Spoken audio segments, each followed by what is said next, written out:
ምን አጣለው ባልገባ እዚህ ህብረት ውስጥ ድነት አይኖረውም። ለምሳሌ ሐዋርያው ቅዱስ ጳውሎስ ወደ ክርስትና ከመምጣቱ በፊት ክርስቲያኖችን ከሊቃነ ካህናቱ ደብዳቤ እየተቀበለ ያሳድዳቸው ነበረ እና ለእግዚአብሔር የቀናው መስሎት ነው ባለማወቅ እና እግዚአብሔር ቅንነቱን አይቶ ተገለጠለት አምላካችን ክርስቶስ ደማስቆ ላይ እና ከተገለጠለት በኋላ ምንድነው ያለው? አይ እኔ ስለተገለጥኩልህ ካሁን በኋላ ይበቃሃል፣ እኔን ማመን ብቻ ይበቃሃል፣ ቀኔን ካየ በቂ ነው አላለው። ቀጥታ ወደ ደማስቆ ከተማ ሂድ ነው ያለው። የምታደርገውን በዚያ ሐናንያ የሚባል ሰው ይነግርሃል። ለምን ወደዛ ላከው? ምስጢራትን መፈጸም ስላለበት። አይ መጠመቅ አለበት፣ ቅዱስ ሥጋውን ክቡር ደሙን መቀበል አለበት፣ ሌሎችንም ምስጢራት መፈጸም አለበት። ያለዚህ ምን አይገኝም? ድነት የለም ማለት ነው፣ ሕይወት የለም። ታዲያ ቅዱስ ጳውሎስ ክርስቶስ እንደተገለጠለት አይኔ ካሁን በኋላ ለምንድነው ወደዛ የምትልከኝ? ሌላ ሰው አያስፈልገኝም፣ አንተ ከተገለጥክልኝ በቂ ነው ብሎም አልተከራከረም።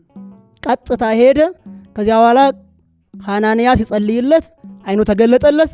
ከዚያ ቀጥሎ አጠመቀው። ከዚያ ቀጥሎ አቆረበው። ወደ ቤተ ክርስቲያን ህብረት መጣ ማለት ነው።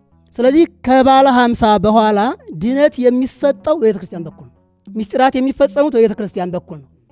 ሕይወቷ መሪዋ መንፈስ ቅዱስ ስለሆነ የቤተ ክርስቲያን ህብረት። ስለዚህ ከውጭ ሆኖ መዳን አይቻልም። ኖህ